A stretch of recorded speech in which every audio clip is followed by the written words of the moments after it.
What's going on, everyone? It's Bales, and welcome back to another AFL Fantasy Team Review post round 15. Tough week. Our first tough week really since round 15.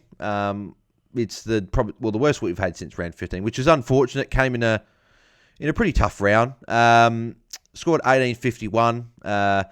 So that's a round rank of 21,656. That's the first time being outside the top probably 11k for a round since round one. So yeah, dropped, what was that, 297 spots, I think it was, or something like that. Let me have a look, actually. So I was, 372. So what's that?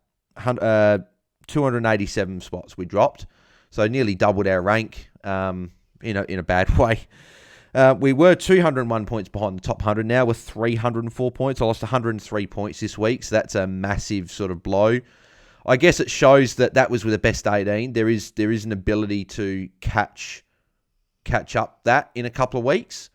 Still plenty of time. Still 9 weeks. It just obviously takes. It's a bitter pill to swallow to end the buys. I thought I had a good start to the buys. Round 12 and 13, I moved up a few ranking spots. Like round 12. Actually, to be fair, through the buys, I actually lost points in every round bar one. So I lost 15 points in the first bye week. Gained 12 points in the second week, but then lost 23 points in round 14 and 103 points in round 15. So it just didn't quite go my way. I didn't feel like I did too much wrong, to be fair. I thought that I had enough players each week. I had at least 20 playing, I think, in every week. A few players really sort of stung me, holding them, unfortunately. So, but yeah, hopefully 304 points is still achievable, especially with you still got 9 weeks to go. So if I can catch up bit by bit each week, but I've got to sort of get on a bit of a roll now. It's got to happen now. If we have a couple of bad weeks and it gets up to 450 points away, that's when we're probably going to start thinking, unfortunately, the hat dream is over. So hopefully it's not, but yeah, so let's get into everything anyway, plus threes and negative threes. So plus three, it's got to go to Errol Goulden. He's been fantastic. He's that guy that you want to jump on during the buys at a cheaper price, and it just goes bang for you. So I jumped on him a little bit earlier than most. I jumped on him straight after his buy in round 6. Got a couple hundreds, got a 120 there against Hawthorn. Few 90s there, 6 free kicks in that one there. But then it's been the last 5 weeks, 116, 119, 151, 127, 154, 41 disposals, 12 tackles. Like, he was just everywhere. He was fantastic. So, he's going to be a guy that at 1.053 million, break even 89. If you don't have him now, it's going to be really, really hard to attain him. And if you don't have him, you're probably not going to be able to compete, really. If, like, you're sort of in the top 1,000, you're trying to get top 100, you need Goulden.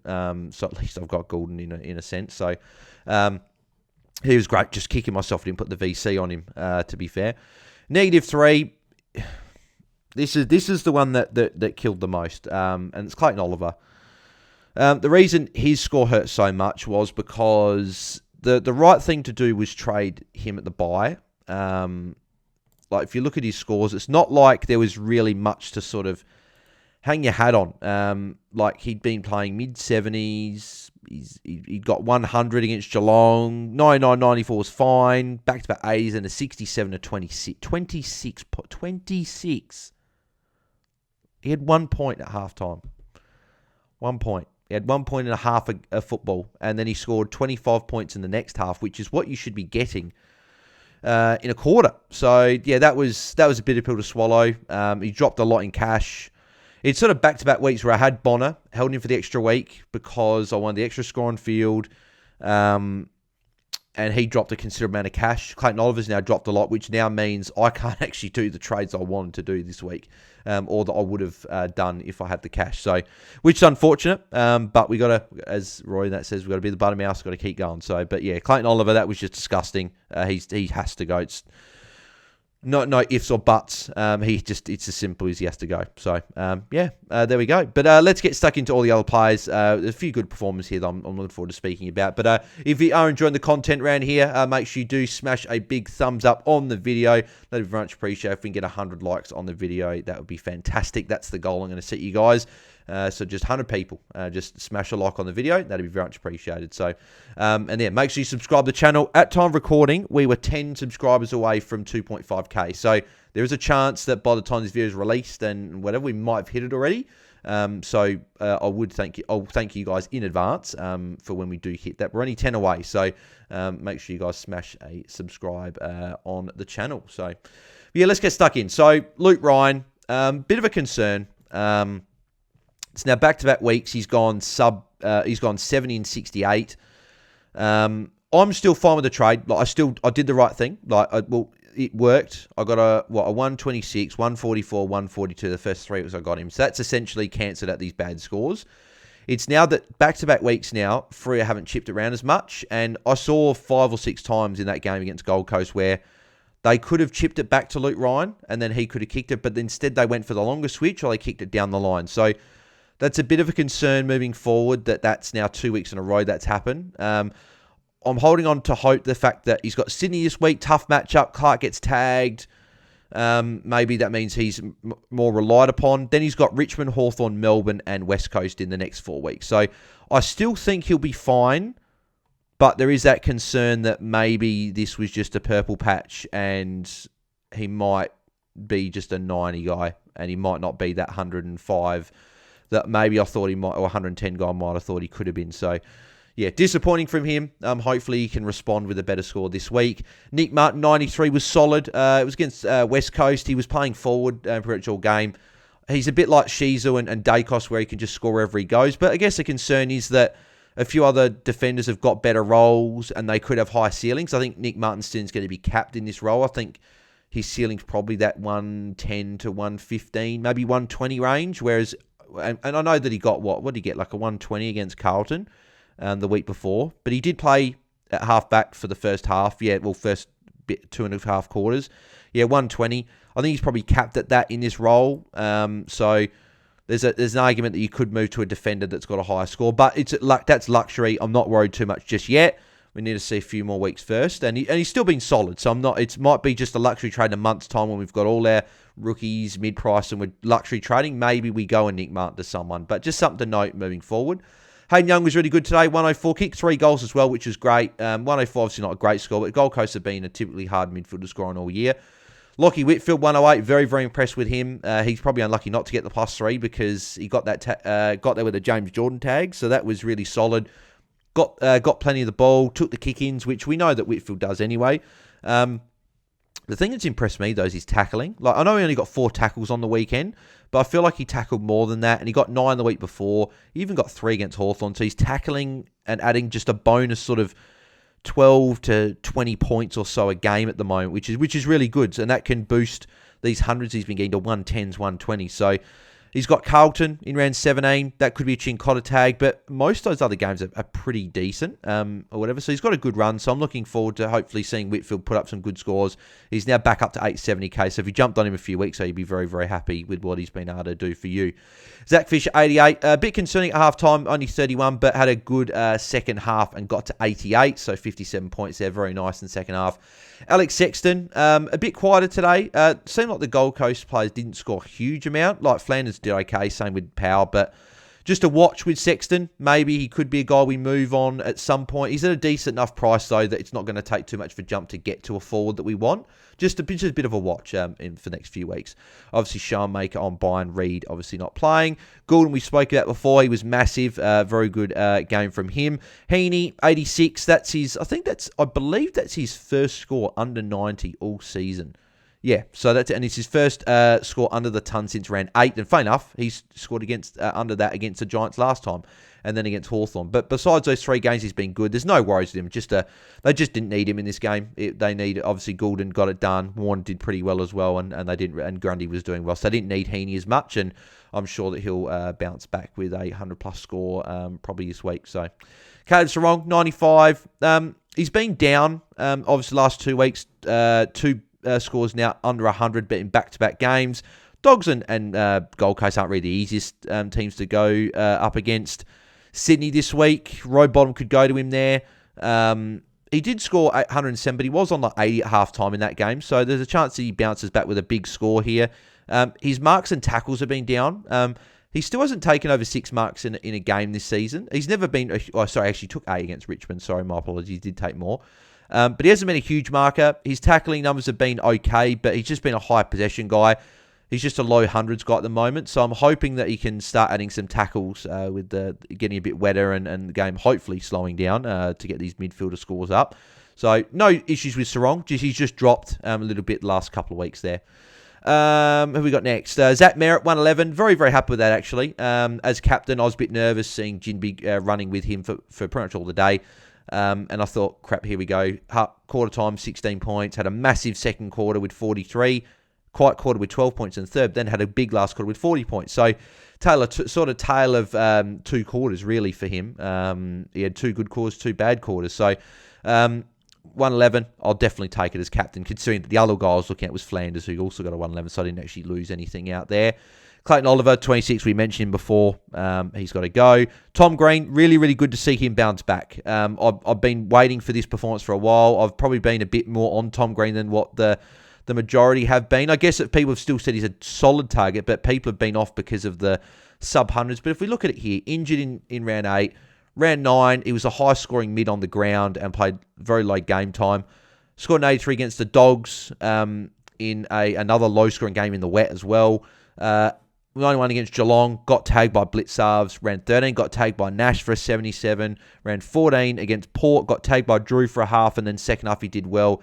And then this game he got a 127, even with a row bottom tag sort of in the second half there. So, and again, you're probably making excuses for this game, but there were, I guess, reasons why he did. So it's good to see him have his equal biggest score since with round 7. So, I'm looking forward to hopefully seeing some big scores from Tom Green on the run home.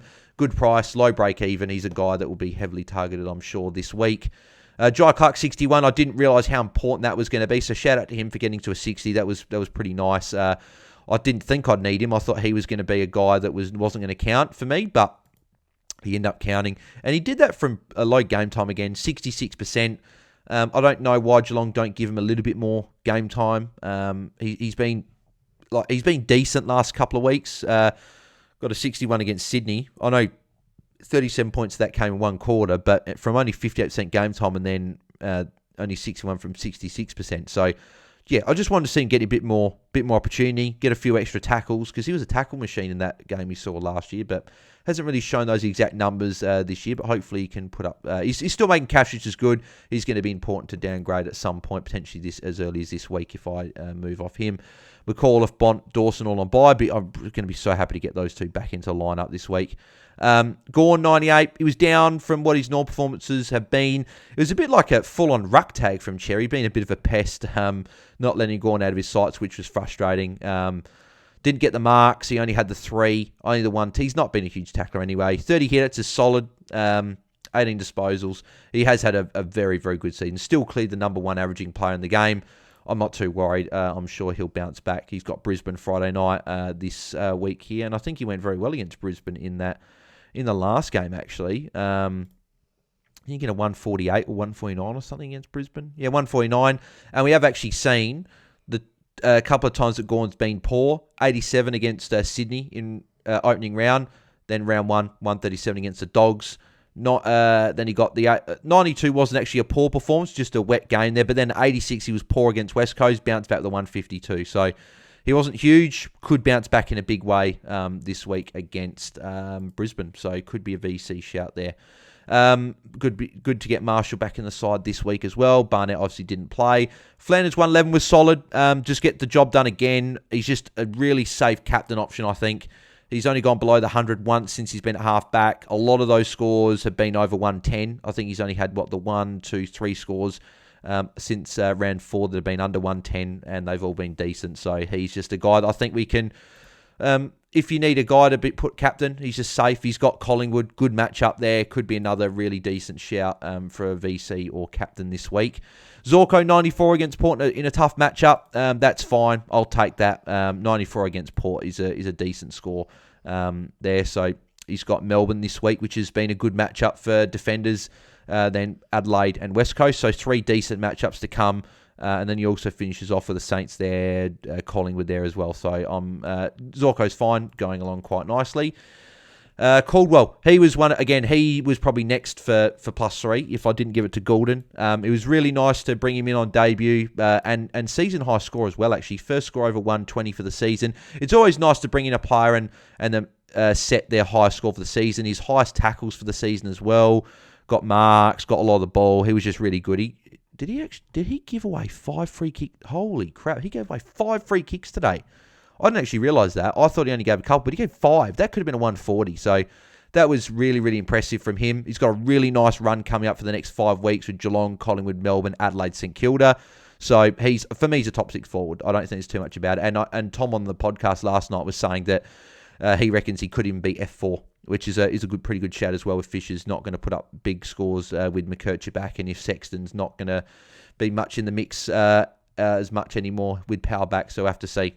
Tom Power, 59, disappointing. Had a pretty good role as well. Was playing off of half back and then got a few CBAs and just didn't really get amongst it. There's no thirst with him. He just sort of walks around in the middle of the ground, doesn't really call for it. And if he does, he might make one small lead, then he'll stop. Sort of trots around the middle, doesn't sort of seem interested. He's more a team player, which is obviously good for real life football, but not for fantasy. So McKercher back this week, there's a chance he just keeps putting up stinkers. So I think you've got to jump off if you've got him.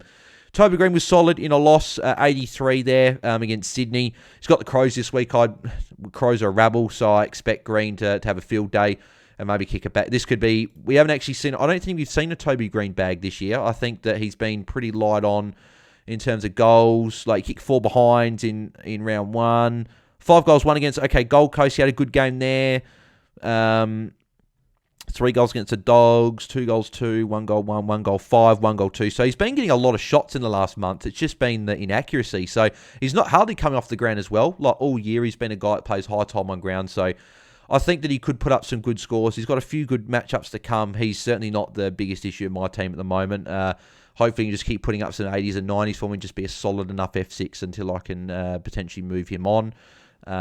And yeah, he could even be in the mix if he starts. He's playing further up the ground, which has been solid as well and could be quite interesting if he keeps that up. He's been playing at a few CBAs as well. Cogs back this week. Will be interesting to see how that all goes there as well. Hutchinson was a sub, disappointing. Obviously, I didn't go Kiner Branks, his name the sub. I didn't go Logan Evans because I already had Reed and Schoenmaker. I didn't want to have a straight defender in my utility and lock that position, but there was a chance I get Evans in this week. So it cost me, Power's my worst score, 59. Cost me, 16 points. So not the end of the world, but it could have been an extra few points there. Dowling, obviously, buy. Richards on buy and Dacos on buy. It'd be good to get Dacos back. And I'm hoping, really, really hoping Richards is back this week. He was listed as a week last week, so I think he played well enough that he could come straight back in. Do they bring him back through the VFL? Maybe. There's a chance he doesn't come back, but I'm hoping he does because he's still got such a low break even, and that cash that he could make over the next fortnight could be quite important for my final sort of upgrade or two from the mid prices that I want to jump off of. So there you go. So that was the team from round 15. Disappointing. Probably sort of the worst I felt after a week of fantasy, unfortunately. A few positives, but tough week. We lost a fair few points on top 100. So it'd be good if we catch up that 100 points and have a top 500, top 1,000 week this week and sort of get back to within 200 points. That's probably what we got to sort of hope for, or at least over the next fortnight, catch those 100 points back up because, it's 9 weeks to go, so there's still a fair bit to go, but every week that passes, you got to keep catching up points. You can't afford sort of any slip up. So I think the trouble is this with my trades. So I've got Powell and Oliver I've got to deal with. So my original plans before I saw how bad they were, when I saw Rivers play midfield, I would have loved to have gone Powell to Rivers and go Oliver to Rosie. But because Oliver dropped, 54k this week, because he dropped so much, and because Powell dropped 25k or 24k or something like that, maybe a little bit more, 26k. Because that drop in price, I'm like 30k short of getting them. So I've essentially got 2 options. I've got one, I just go rookie down, potentially a Jai Clark, even though he's got still cash to make, or something like that. I go them down, and I put that money on top of Oliver and go get a Nick Newman, who I'm keen on, potentially Max Holmes if I can afford him. I think I could just get Walsh. Actually, no, I'm like 2k short of Walsh, actually, so it wouldn't be Walsh. It could be a few, like Sheasel maybe. Or do I just go Oliver to Rosie and go Tom Powell to Tom Stewart, who I have $0 in the bank getting Stewart there. And that means I get rid of Powell and Oliver. I think Stewart will still do better than Powell. So I'm probably leaning towards that because they're two upgrades. I could get Simpkin over Stewart, but I still think Stewart could be a solid pick. Like Geelong have got a decent run coming up, especially for defenders as well.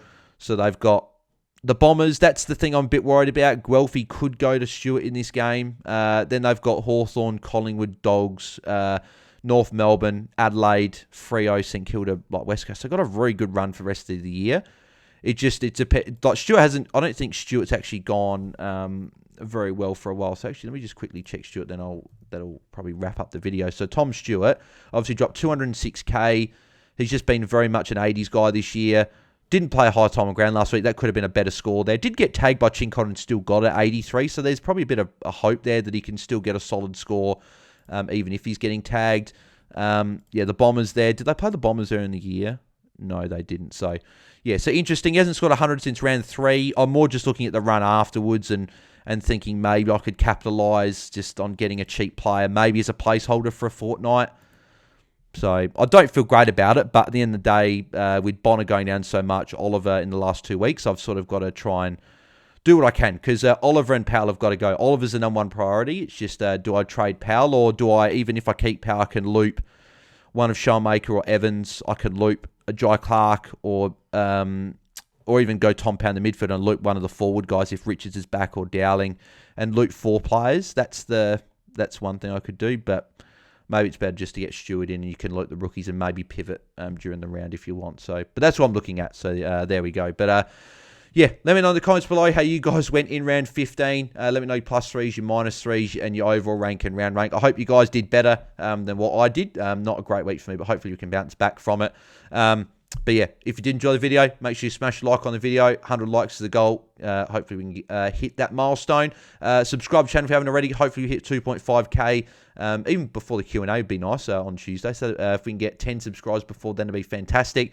And also just think I'm obviously plugging 2 quick things. So obviously if you want to ask me a question on Q, go to askmeonq.com/AFL Fantasy Fanatics. I can answer all your questions, all your trade questions, draft questions. You can send your whole team through. There's a category there where you can send all of it through. You can type as much as you want. I think Mitch made a good point. It's essentially like you give me a password sort of question, like sort of I can help you sort of almost map out your trades and what I would do with your team. So if you guys want to do that, hit me up there. Small fee there, but it does help support the channel. But it also gives you an in-depth answer, more than what I could give you on YouTube or an individual message. And also comes in audio form as well. So it goes straight to your email and you can listen back to it as many times as you want. So yeah, so there's that. But then the other thing as well, TikTok, I'm obviously doing a bit more content on there. So my username is @BalesDT. Links in the description if you want to follow it there. We need to hit 1,000 followers so we can start streaming our watch-longs, our Q&As, our podcasts, everything, so we can stream it on TikTok. We need 1,000 followers there. So if you can follow me there @BalesDT so we can hit 1,000, that'd be fantastic if you guys could help out there as well. So yeah, so we're back tomorrow night for our normal Q&A. So looking forward to that, to answering more of your questions there. And then obviously trade talk, captains, all that good stuff coming later in the week. So thank you guys for tuning in, and I'll catch you guys in the next video. So I'm out. Cheers.